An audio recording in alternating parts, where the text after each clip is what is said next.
My name is Sarah Mitchell. I'm 29 years old, and I used to believe that family loyalty was sacred and unbreakable. I worked as a senior marketing director at a pharmaceutical company in downtown Seattle, earning a comfortable salary that allowed me to live in a beautiful Capitol Hill apartment. My life seemed perfect. I was about to marry David Thompson, the man I thought was my soulmate, and my relationship with my mother, Linda Mitchell, was everything a daughter could want. My mother, Linda, was 55 years old, a successful interior designer who had built her reputation over 2 decades in the Seattle market. She and my father, Paul, had been married for 30 years, and their relationship was the gold standard I measured all others against. Linda was the kind of woman who remembered every birthday, who gave the best advice, and who had been my biggest supporter through college and my career. When I introduced her to David 18 months ago, she embraced him immediately, treating him like the son she never had. David Thompson, 31 years old, worked as a financial advisor for a prestigious firm in Bellevue. He was charming, ambitious, and shared my love for hiking the Cascade Mountains and trying new restaurants in Pike Place Market. We met at a networking event in early 2023, and I knew within 6 months that I wanted to spend my life with him. He fit perfectly into my family, often joining us for holiday celebrations and weekend barbecues. My father adored him, and my mother would constantly tell me how lucky I was to have found such a wonderful man. Everything was falling into place perfectly. Our wedding was scheduled for a Saturday in September at the Fairmont Olympic Hotel, with a reception overlooking Elliott Bay. We'd sent invitations to 200 guests, including family, friends, and colleagues. I had spent a year planning every detail, from the Pacific Northwest salmon dinner to the string quartet that would play during the ceremony. My best friend from college, Jessica, was my maid of honor, and David's brother was his best man. The rehearsal dinner was booked at Canlis, and we had already confirmed our honeymoon reservations in Tuscany. The night before our wedding, I was staying at the Four Seasons with my mother, going over final details while the bridesmaids handled last-minute preparations. My father and David were at a different hotel, following the tradition of not seeing each other before the ceremony. Linda and I had ordered champagne and were sitting in my suite, reviewing the timeline for the next day. She was helping me organize the wedding favors and making sure all the vendors had our contact information. Around 11:15 that night, my mother excused herself to take a call from what she said was a last-minute vendor issue, leaving her iPhone unlocked on the coffee table beside her champagne flute. I wasn't trying to snoop, but when a text notification appeared on her screen, I glanced over instinctively. What I saw destroyed everything I thought I knew about the 2 people I trusted most. The message was from David, sent at 11:12 p.m. It read, "Linda, last night was incredible. The way you felt in my arms was everything I've been dreaming about. I can't stop thinking about touching you. See you at the altar tomorrow, beautiful." Attached was an intimate photo that left no room for doubt. It was clearly the 2 of them together in what looked like a hotel room, taken just hours earlier. In that moment, my entire world shattered. The man I was supposed to marry in less than 10 hours had been sleeping with my own mother.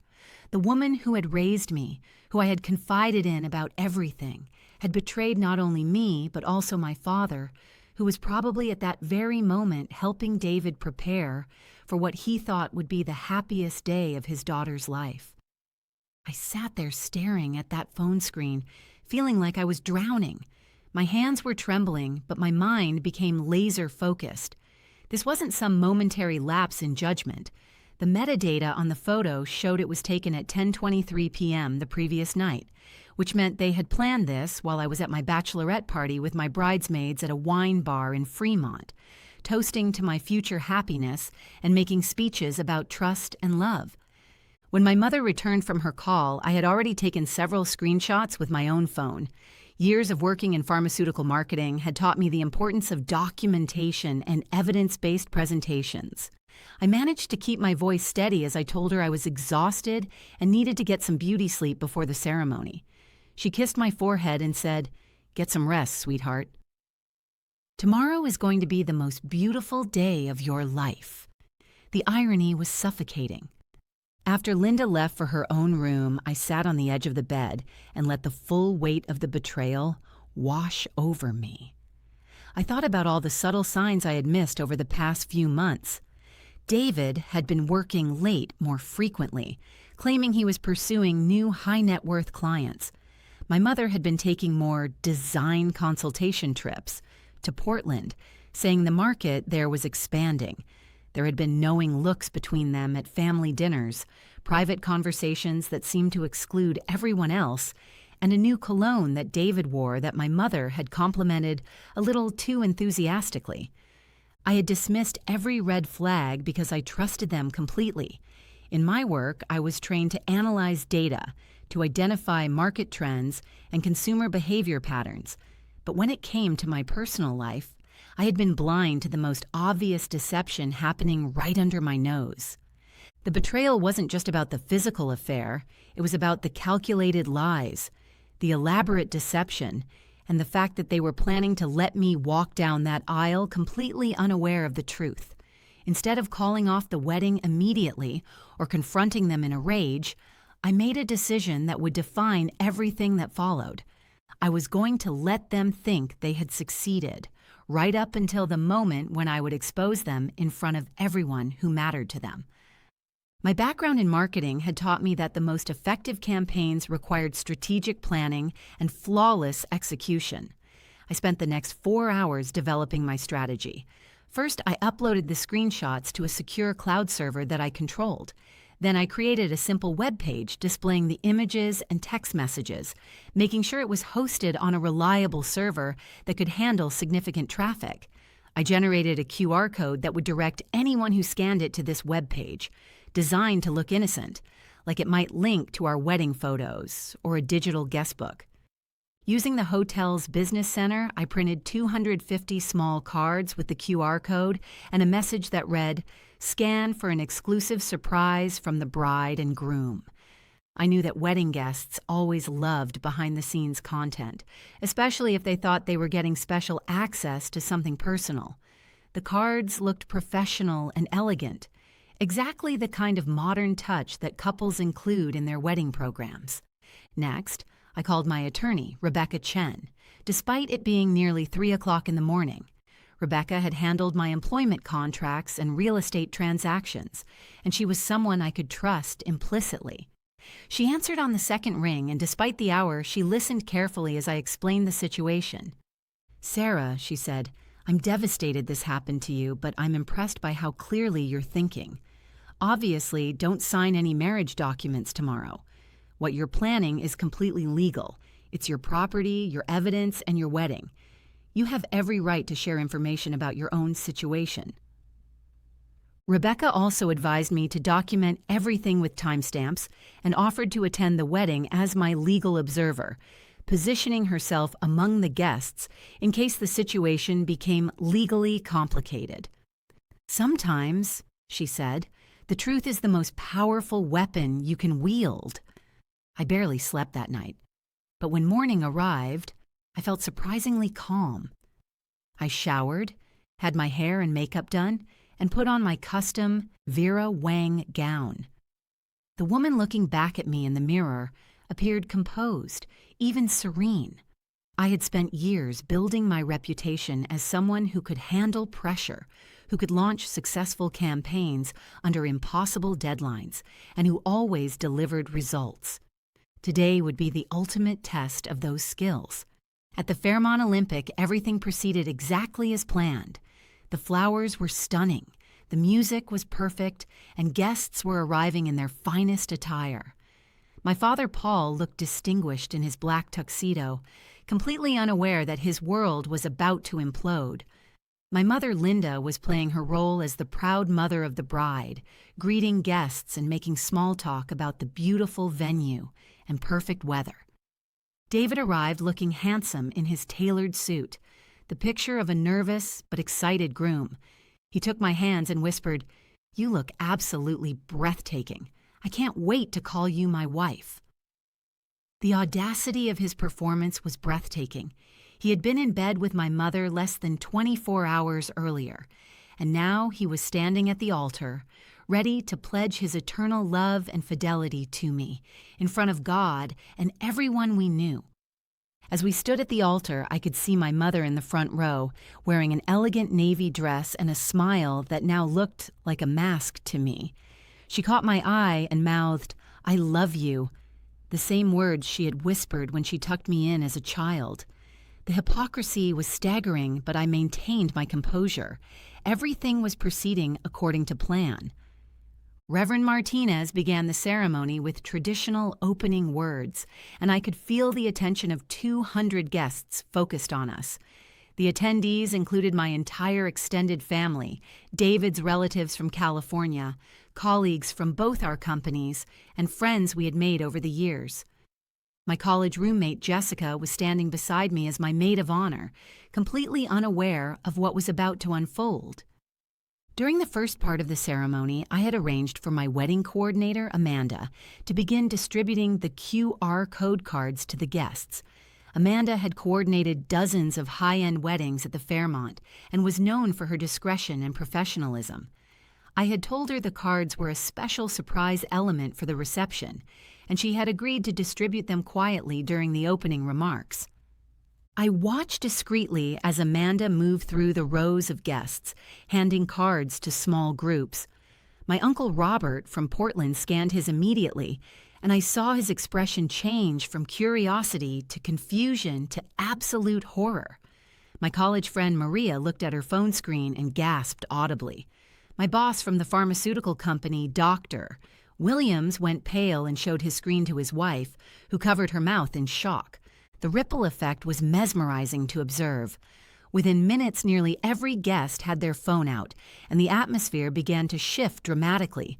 There were urgent whispered conversations, shocked expressions, and people discreetly showing their screens to others who hadn't received cards yet. The evidence was spreading through the congregation like wildfire, but the ceremony continued. Reverend Martinez was delivering his homily about love, commitment, and trust when I noticed David's aunt showing her phone to his mother, who let out a small cry before covering her face with her hands.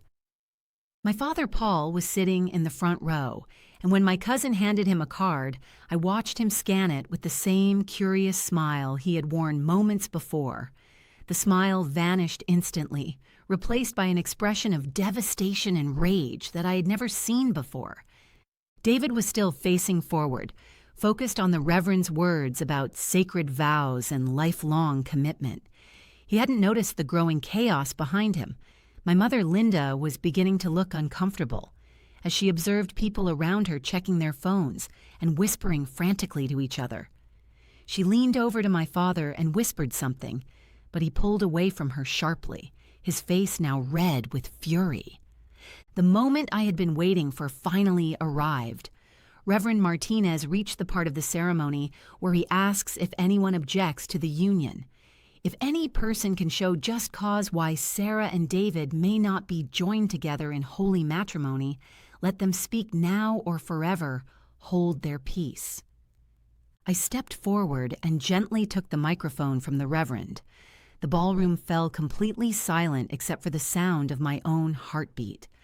I looked directly at David, then at my mother, then at the congregation filled with people who had just discovered the evidence of their betrayal. "Yes," I said, my voice steady and clear. "I have something to say." David turned to face me, and I could see the exact moment when he realized something was catastrophically wrong. His face went from confusion to recognition to pure terror as he noticed the expressions of the guests behind him. My mother, Linda, half rose from her seat, her face now white with panic, as she understood that her secret was no longer secret. "I loved you, David," I continued, speaking directly to him. "I loved you with everything I had, and I trusted you with my future, my heart, and my family. And Mom," I turned to face her, "I looked up to you my entire life. You were my role model, my confidant, the woman who taught me about strength and integrity." The ballroom was so quiet you could hear the waves against the pier outside. Even the children had stopped moving. Everyone was hanging on every word, and I could feel the weight of the moment. But the deepest betrayal demands the highest accountability, I said, my voice still calm but carrying the full weight of my pain and fury. Last night, I discovered that the two people I trusted most in the world have been lying to me, deceiving me, and planning to let me walk down this aisle completely unaware of their deception. David tried to speak, but no words came out. My mother was now standing, her hands shaking as she tried to figure out how to salvage the situation. My father, Paul, was also on his feet, not from panic, but from rage, finally understanding why his wife had been so distant and secretive. The evidence is clear and undeniable, I continued, and since both of you chose to make a mockery of this sacred ceremony, I thought it was only fitting that the truth be revealed in the same public forum where you plan to complete your deception. I gestured to the congregation, where nearly everyone was now holding their phones, having seen the explicit messages and photos that proved the affair beyond any doubt. The proof was irrefutable, time-stamped, and devastating in its clarity. "This wedding is over," I announced, "and so are our relationships, both of them." The chaos that erupted was unlike anything I had ever witnessed. Guests were shouting questions.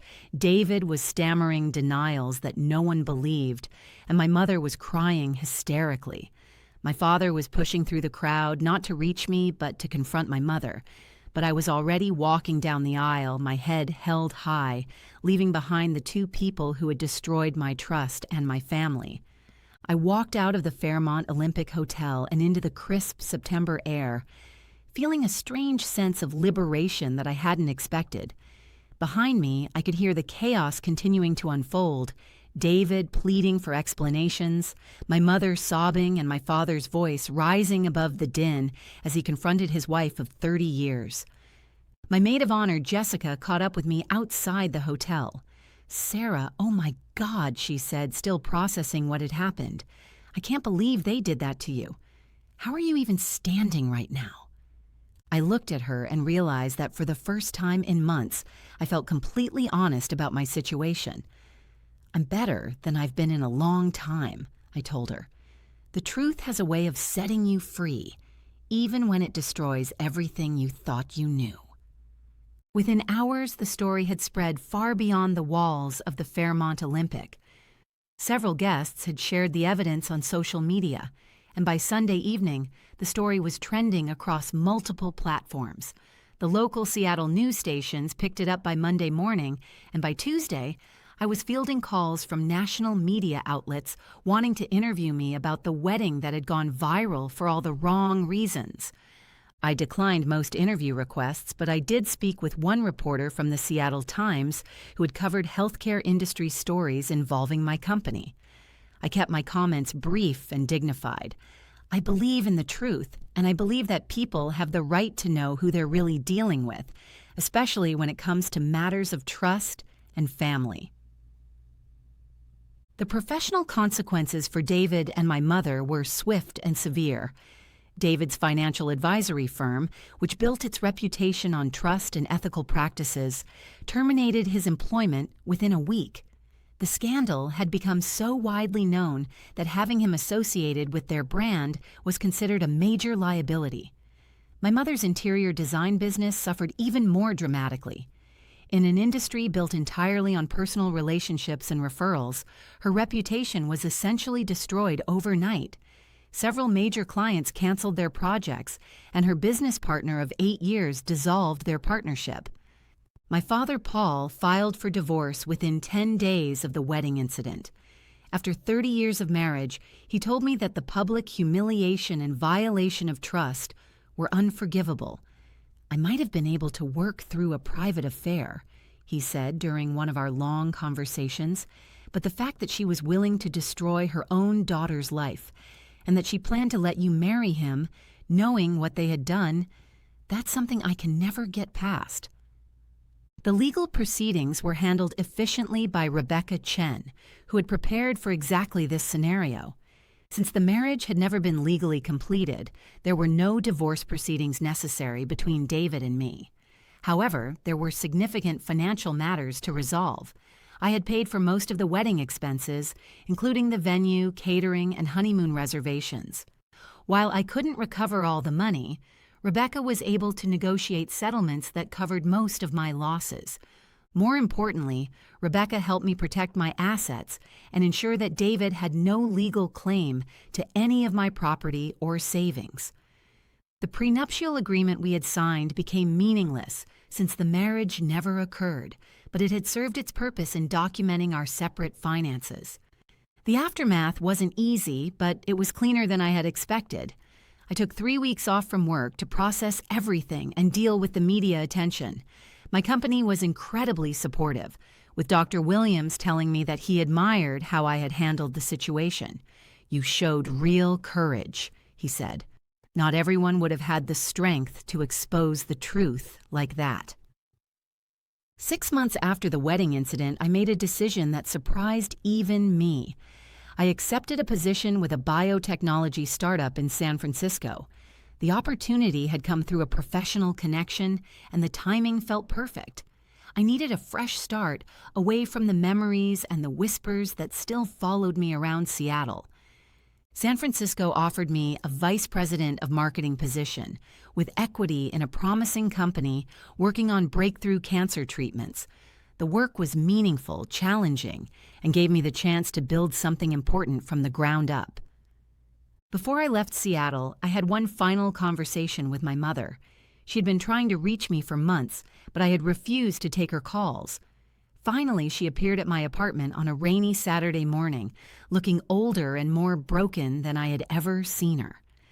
"Sarah," she said, "I know I can't undo what I did, but I need you to know that I'm sorry. I destroyed everything that mattered to me, and I'll regret it for the rest of my life."